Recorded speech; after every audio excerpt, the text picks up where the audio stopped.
एक गाना गाते हैं हम, जनगण मन अधिनायक जय, ये अंग्रेजों के लिए गाया था हमने, ये हमारा गाना थोड़ी है। एक अंग्रेज आया था इस देश में, उसका नाम था जॉर्ज पंचम, जॉर्ज फिफ्थ, 1911 में आया, 27 दिसंबर को कलकत्ता में आया। तो उस समय उसके स्वागत के लिए गाना लिखा रविंद्रनाथ टैगोर ने, वो यही गाना है, जनगण मन अधिनायक जय भारत भाग्य विधाता। माने भारत का भाग्य विधाता कौन? जॉर्ज पंचम, उसकी जय जयकार कर रहे हैं, जनगण मन अधिनायक जय भारत भाग्य विधाता।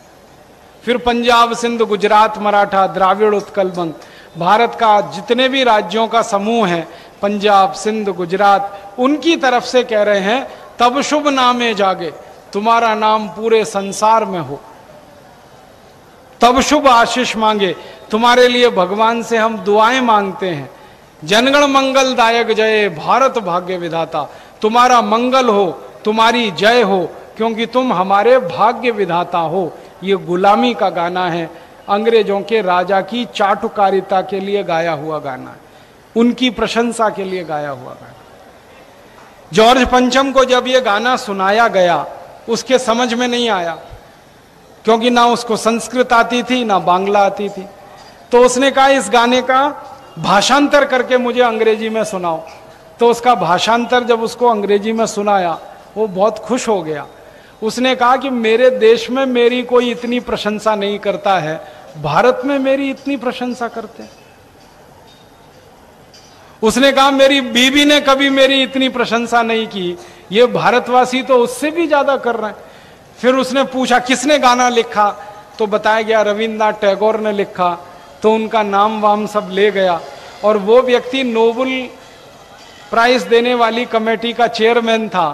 तो रविंद्रनाथ टैगोर को इनाम में नोबेल पीस प्राइज उसने दे दिया, लिटरेचर का नोबेल प्राइज ऐसे मिला।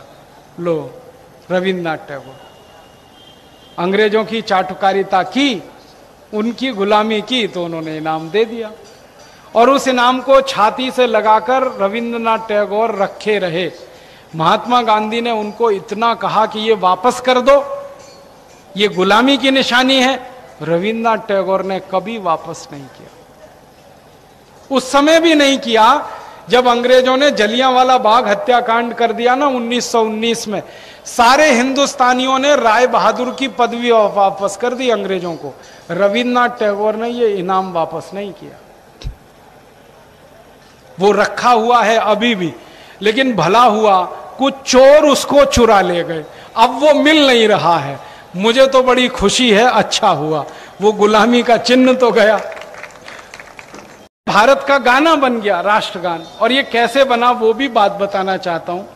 1946 में भारत का ये तय हो गया कि अंग्रेज छोड़ देंगे, तो भारत का संविधान बनाना, कानून बनाना, उसके लिए कमेटी बनाई गई। उसमें 319 लोग थे। उसमें पंडित जवाहरलाल नेहरू, सरदार वल्लभ भाई पटेल, चित्तरंजन दास, ऐसे 319 नेता थे। उनमें बहस हुई कि भारत का राष्ट्रीय पक्षी क्या होना चाहिए, तो उन्होंने बना लिया मोर। भारत का राष्ट्रीय पशु क्या होना चाहिए, तो उन्होंने तय कर लिया शेर। भारत का राष्ट्रीय झंडा क्या होना चाहिए, तो ये तिरंगा झंडा बना लिया। ऐसे एक एक चीज वो तय करते गए। एक दिन बहस हुई कि भारत का राष्ट्रगान क्या होना चाहिए। राष्ट्रीय पक्षी हो गया, राष्ट्रीय पशु हो गया, राष्ट्रीय झंडा हो गया, तो राष्ट्रगान तो कुछ होना चाहिए। तो 319 में से 318 लोगों ने कहा वंदे मातरम होना चाहिए। क्यों होना चाहिए? क्योंकि वंदे मातरम जनगण मन से बहुत पहले का लिखा हुआ है।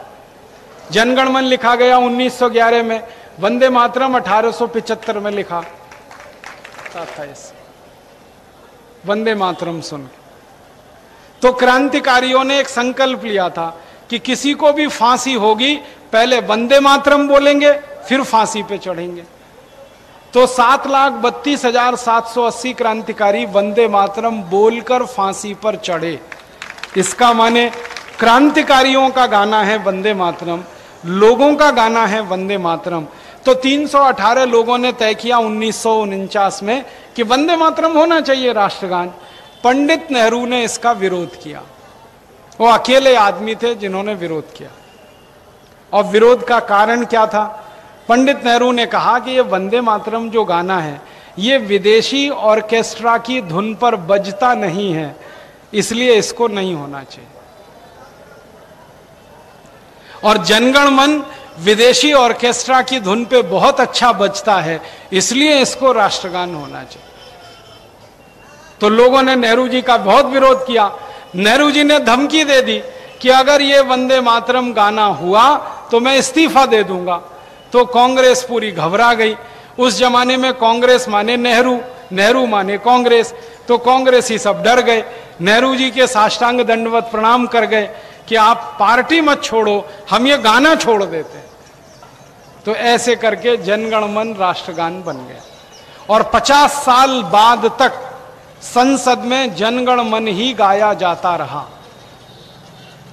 फिर संसद में एक बहुत बड़ा अधिवेशन हुआ 1997 में, हमारी आजादी के 50 साल का स्वर्ण महोत्सव। उसमें संसद में बहस हुई कि हम वंदे मातरम को अगर संसद में नहीं गा सकते तो ये सारा पाखंड करने का कोई मतलब नहीं है, क्रांतिकारियों के फोटो संसद में लगाने का कोई मतलब नहीं है, उनकी शहादत का कोई मतलब नहीं। तब संसद ने स्वीकार किया कि गलती हुई है, वंदे मातरम गाया जाना चाहिए। तो अब संसद में वंदे मातरम गाया जाता है, लेकिन जनगण मन भी गा लेते हैं। तो संसद ने अभी स्वीकार किया। बाद में सुप्रीम कोर्ट में इस पर एक मुकदमा हुआ और उस मुकदमे में सुप्रीम कोर्ट ने यह फैसला किया कि जनगण मन भारत का राष्ट्रगान नहीं है, इसलिए कोई व्यक्ति इसे नहीं गाता है तो उसको दंड नहीं दिया जा सकता। ये उसकी इच्छा है, ये उसकी अपनी व्यक्तिगत चॉइस है। सुप्रीम कोर्ट ने भी मान लिया।